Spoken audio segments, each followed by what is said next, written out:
ഇനി ക്രമേണ engineering college, management കോളേജിലൊക്കെ വരും ഈ ഗീത. ഒരിക്കൽ ഗീത കമ്പൽസറി ആക്കുമ്പോഴാണ് മനസ്സിലാക്കുക എൻ്റെ അച്ഛനും അമ്മയും എത്ര പൂത്തുകളായിരുന്നു, ഇതൊന്നും പഠിച്ചിട്ടില്ല അവരെന്ന്. ഇരുന്ന് സീരിയലും കണ്ട് സമയം കളഞ്ഞ ഒരു വർഗ്ഗമായിരുന്നല്ലോ അവരെന്ന്. നോക്കൂ, നാളെ നിങ്ങളുടെ കുട്ടികൾ നിങ്ങൾ ശപിക്കാൻ ഇടവരരുതേ, അവർ ശപിക്കാൻ ഇടവരരുത്. എഞ്ചിനീയറിംഗ് കോളേജുകളിലും മാനേജ്മെന്റ് കോളേജുകളിലും കമ്പൽസറി ആയിട്ട് നിർബന്ധിതമായിട്ട് ഗീത പഠിപ്പിക്കും എന്നാണ് ഈ കളവൻ പറയുന്നത്. മനസ്സിലാക്കണം, ലോകം രാജ്യങ്ങൾ തമ്മിൽ മത്സരിച്ചുകൊണ്ടിരിക്കുമ്പോൾ നമ്മൾ ഇവിടെ കൂടോത്രം ചെയ്ത് വിമാനം പറത്താനും കൂടോത്രത്തിലൂടെ ചന്ദ്രനെ രണ്ടായിട്ട് പിളർത്താനും കൂടോത്രത്തിലൂടെ ഒരപ്പം കൊണ്ട് 10,000 പേരുടെ വിശപ്പ് മാറ്റാനും യോഗ്യതയുള്ളവരായിരിക്കും. അതുപോലെ മറ്റുള്ള മതങ്ങളെ വെല്ലുവിളിക്കാനും മറ്റുള്ള ജാതികളെ കൊന്നു തീർക്കാനും പ്രാപ്തരായിരിക്കും.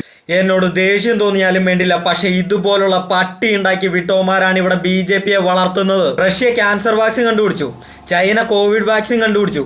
ഇവിടെ കുറെ ജന്മങ്ങൾ ഇങ്ങനെ പൂജ ചെയ്തുകൊണ്ടിരിക്കും, മറ്റേ പ്ലേറ്റ് കൊട്ടിക്കൊണ്ട് നടന്ന പോലെ. അപ്പോഴും മനസ്സിലാക്കണം, ഈ കൂട്ടത്തിലുള്ളവന്മാര് തന്നെ സാനിറ്റൈസർ എടുത്ത് കുടിച്ച് ചത്തവന്മാരും ഉണ്ട്. ഇതൊന്നും അല്ല ഇവന്മാരുടെ പ്രശ്നം. സമൂഹത്തിൽ ഹെയ്റ്റ് ഉണ്ടാക്കുക, മനുഷ്യരെ തമ്മിൽ അടുപ്പിക്കുക, വർഗീയ ബുദ്ധി ജനങ്ങളിൽ കുത്തിവെക്കുക. അപ്പൊ മനസ്സിലാക്കണം, കോളേജുകളിലൊക്കെ കമ്പൽസറി ഇത് പഠിപ്പിച്ചു കഴിയുമ്പോൾ ഇതിനകത്ത് എഴുതി വെച്ചിരിക്കുന്ന എല്ലാം അനുസരിക്കാനും നിങ്ങൾ ബാധ്യസ്ഥരായിരിക്കണം. അതിലും നിങ്ങൾ ഇവിടെ നിർബന്ധിതരാകും. ഈ കിളവൻ പന്ന ചെറ്റകളുടെ കാല് നക്കാൻ പറഞ്ഞാലും അത് ചെയ്യേണ്ടി വരും.